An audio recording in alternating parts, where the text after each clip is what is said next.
Vous ne savez pas ce qui vous stimule réellement.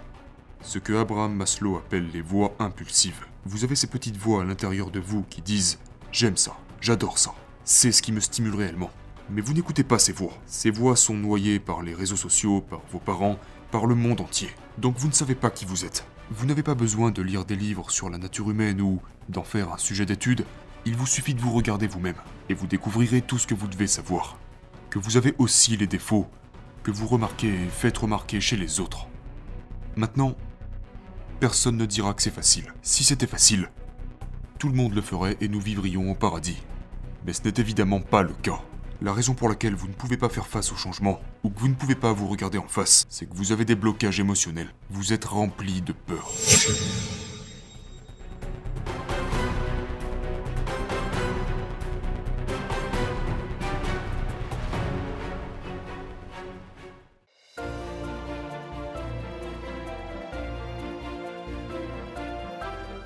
Pour les gens qui croient que leur vie est ennuyeuse et qu'ils la gâchent, dans quel piège tombent-ils et quels conseils leur donneriez-vous pour sortir de ce sentiment? Nous parlions tout à l'heure de régime alimentaire et de problèmes de santé, et vous disiez qu'il faut aller chercher la cause profonde. Et donc c'est pareil. Vous devez aller à la racine de votre ennui. Mais la plupart du temps, les gens s'y intéressent de manière superficielle. Et ils pensent genre, je n'ai tout simplement pas assez de stimulation dans ma vie. J'ai besoin de voyager davantage. J'ai besoin de me débarrasser de ma petite amie ou de mon petit ami et de me trouver une nouvelle relation. Ma carrière me dérange. J'ai besoin de changer de travail. Mais ça, c'est la façon superficielle de traiter le problème qui est bien plus profond que ça. Vous devez regarder en vous et chercher de ce qui vous cause réellement des ennuis. Et cela tient en grande partie au fait que vous recherchez une stimulation externe, tout en regardant à l'intérieur en voyant qui vous êtes, ce qui vous pousse, quelles sont vos motivations, ce qui vous rend différent. Vous parliez tout à l'heure de l'alimentation et de toutes les subtilités, et de la façon dont chaque personne réagit différemment à la nourriture. Et c'est une science très inexacte, parce que vous êtes un individu, et vous avez vos propres petites bizarreries. Et ce qui est en vous n'est pas ce qui est en n'importe qui d'autre. Et vous avez tous ces petits grains à l'intérieur de vous qui réagissent différemment aux choses. Vous ne savez pas qui vous êtes. Vous êtes aliéné à vous-même. Vous êtes aliéné à votre propre nature. Vous vous êtes impliqué avec des gens qui ne vous conviennent pas. Vous ne savez pas qui vous êtes. Vous ne connaissez pas votre fondation, votre essence. Vous ne savez pas ce qui vous stimule réellement.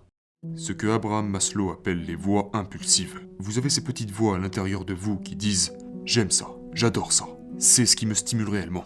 Mais vous n'écoutez pas ces voix. Ces voix sont noyées par les réseaux sociaux, par vos parents, par le monde entier. Donc vous ne savez pas qui vous êtes. Et à cause de ça, vous choisissez des choses qui ne vous conviennent pas. Et lorsque vous choisissez des choses qui ne vous conviennent pas, vous n'êtes pas engagé émotionnellement. Et lorsque vous n'êtes pas engagé émotionnellement, vous vous ennuyez, vous vous agitez. Et puis vous commencez à partir en voyage à Bali, vous commencez à jouer de la guitare. Oh, il faut que je démissionne de ce travail, il faut que je trouve un nouveau travail, vous savez. Il faut que je rencontre une nouvelle personne ou n'importe quoi d'autre. Et ça se finit toujours comme, vous finissez par le faire. Et pendant une semaine ou deux, c'est excitant. Et puis, vous vous rendez bien compte que cela ne vous conduit pas à quelque chose de durable. Donc vous vous ennuyez à nouveau, vous commencez à vous agiter et vous passez à la chose suivante. Donc, ceci étant dit, est-ce que ça veut dire que les gens n'auraient pas le courage d'aller chercher qui ils sont vraiment? Ou est-ce que c'est parce qu'ils se laissent distraire par tellement de choses qu'ils n'arrivent pas à créer le silence nécessaire? Pourquoi est-ce si difficile pour les gens de se comprendre eux-mêmes? Eh bien, c'est difficile, et notre réaction par défaut est de prendre le chemin avec le moins de résistance. D'aller vers ce qui est facile, vous savez. Et de nos jours, et c'est de plus en plus répandu, les gens deviennent extrêmement addicts à toutes sortes de drogues. Croyez-moi, j'ai eu affaire à ça dans la vingtaine, et je n'ai rien contre ça, d'accord? Mais vous avez la capacité, en vous, d'être continuellement euphorique dans votre vie, de quasiment atteindre l'effet que les drogues procurent. Nous avons tous ces sens remarquables, notre capacité à capter les couleurs, etc., etc. Et ce sans passer par la consommation de drogue. Car votre cerveau est câblé pour ce genre d'interaction avec la vie.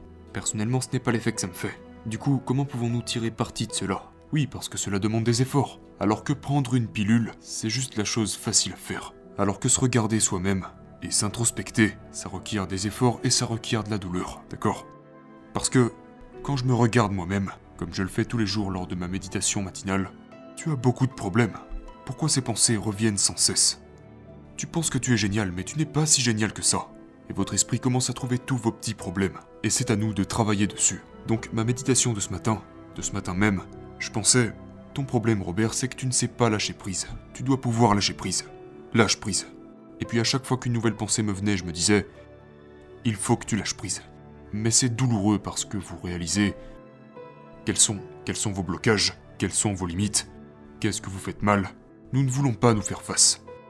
Et c'est tellement plus facile de regarder à l'extérieur, de regarder autour de nous, pour trouver un gourou ou un coach qui pourrait vous aider, pour trouver un livre qui pourrait vous aider, trouver un médicament qui pourrait vous aider, ou aller chercher une sorte de vidéo porno en ligne. Ça peut être n'importe quoi, plutôt que de se regarder en face. Vous n'avez pas besoin de lire des livres sur la nature humaine ou d'en faire un sujet d'étude, il vous suffit de vous regarder vous-même, et vous découvrirez tout ce que vous devez savoir. Que vous avez aussi les défauts que vous remarquez et faites remarquer chez les autres. Donc je remarque toujours lorsque les gens sont particulièrement en colère contre un trait de caractère en moi ou chez les autres, la plupart du temps ce qu'ils font c'est exposer inconsciemment qu'ils ont eux-mêmes ce trait de caractère. Genre, bon sang, cette personne est vraiment narcissique. Et toi, t'es sûr que tu ne l'es pas? C'est en fait une manière que tu as de dissimuler ton propre narcissisme. Donc, en vous observant vous-même, vous allez inévitablement voir vos défauts, ainsi que vos limitations, qui étaient tout le sujet des lois de la nature humaine. Nous avons ces qualités négatives qui sont intégrées dans la façon dont nous avons évolué en tant qu'êtres humains. D'accord? Mais la manière dont fonctionnaient les humains il y a 1 million d'années n'est plus du tout la même dont nous fonctionnons aujourd'hui. Elle n'est plus du tout d'actualité, et elle n'est certainement pas fonctionnelle avec le monde de la haute technologie dans lequel nous vivons. Et donc, nous avons beaucoup de qualités qui nous créent constamment des problèmes, ok? Vous pensez que ce sont les autres qui ont des problèmes. Vous pensez que les autres sont agressifs, que les autres personnes sont passives-agressives, que les autres personnes sont égocentriques. Non, vous avez aussi tous ces problèmes, ok? Et donc c'est douloureux. Et si, vous savez une chose à propos des êtres humains, s'il y avait une loi sur le comportement humain, et je pense que c'est vrai pour chaque animal, c'est que nous évitons tout ce qui est douloureux, et nous nous tournons vers ce qui est agréable ou facile. Mais alors, comment surmonter cela? C'est votre fameuse question à $1 million que vous posez. Eh bien, parfois vous devez toucher le fond. Parfois vous devez arriver au point où rien ne fonctionne dans ma vie. Je suis misérable, je suis déprimé, ma carrière ne va pas dans le bon sens. Ok, peut-être que je suis la source de ça. Et quand vous touchez le fond, vous devenez prêt à supporter n'importe quoi. La douleur de vous regarder en face n'est peut-être pas aussi mauvaise que la boue dans laquelle vous vous êtes enlisé. Un autre moyen est que vous n'avez pas nécessairement besoin de toucher le fond, mais que vous êtes simplement vraiment motivé à changer votre vie. D'accord? Vous êtes ambitieux. Vous voulez réussir. Vous voulez avoir un certain degré de pouvoir. Vous voulez devenir sociable. Vous voulez vous entendre avec les gens. Vous voulez savoir comment naviguer dans ces environnements sociaux compliqués dans lesquels nous vivons. Et donc, étant donné que ça ne marche pas pour moi en ce moment, j'essaye de me débrouiller à ma façon. Ok? Donc, je dois prendre du recul, je dois me regarder en face et je dois étudier qui je suis. Et puis je dois faire un gros travail sur moi-même. Maintenant, personne ne dira que c'est facile. Si c'était facile, tout le monde le ferait et nous vivrions au paradis. Mais ce n'est évidemment pas le cas. Pensez-vous qu'il y a un niveau intellectuel minimum pour pouvoir faire ça? Ou y a-t-il un processus que les gens pourraient mettre en pratique pour réussir cela? Je suis un grand croyant dans l'idée que l'intellect est rapidement surestimé, et que nous sommes des animaux émotionnels. Le problème est émotionnel. Vous devez changer d'orientation. D'accord? Votre problème est émotionnel, pas intellectuel. Chaque fois que nous pensons que nous ne comprenons pas quelque chose ou que nous avons un problème, nous pensons que la connaissance est la réponse, que nous devons accumuler plus de connaissances, que c'est intellectuel, que nous manquons de données, que nous devons étudier davantage, que nous devons mieux comprendre les choses. Mais non, le problème est émotionnel. La raison pour laquelle vous ne pouvez pas faire face au changement, ou que vous ne pouvez pas vous regarder en face, c'est que vous avez des blocages émotionnels. Vous êtes rempli de peur.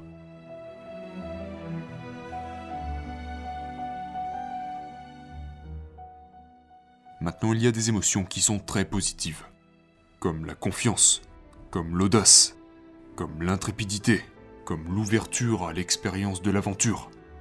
Ce sont toutes de vastes et brillantes émotions. Maintenant, citons quelques émotions qui vous tirent vers le bas. L'ego, la mesquinerie, la peur, l'impatience, qui vous renferment et rétrécissent la portée de ce que vous serez prêt à essayer. Donc, pour la peur, je la compare à un arbre. La peur est la racine de toutes ces émotions négatives. Et au niveau des branches, on retrouve l'impatience, on retrouve l'ego. Cela est lié à la condition humaine, à la peur du changement ou à l'incapacité de changer. Eh bien, Vous savez, nous sommes des créatures anxieuses par nature. C'est en quelque sorte intégré à notre système, et nous sommes comme préparés à ressentir la peur. Mais ces choses sont très subtiles. Donc, vous n'êtes pas conscient que la peur est la source de vos problèmes. D'accord ? Parce que vous n'êtes pas à l'écoute de qui vous êtes. Vous pensez que ça vient de...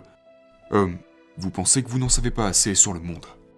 Ou que d'autres personnes vous bloquent. Ou que vous vous en sortirez mieux si vous aviez reçu une meilleure éducation. Il est très difficile de voir les conséquences de la peur. Parce que c'est très subtil. Et cela va vous bloquer d'une manière dont vous n'avez jamais vraiment conscience. C'est comme un genre de gaz toxique que vous ne pouvez pas voir et qui s'infiltre en vous.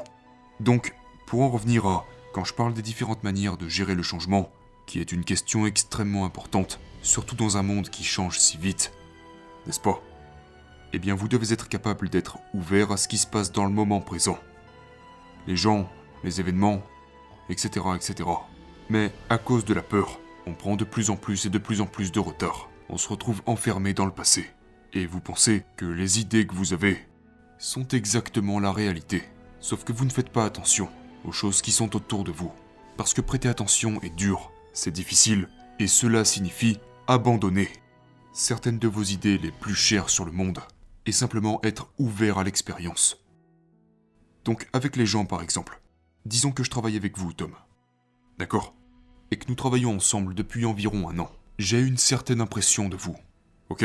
Et ce probablement depuis nos premières interactions. Et cette impression se cristallise dans mon esprit.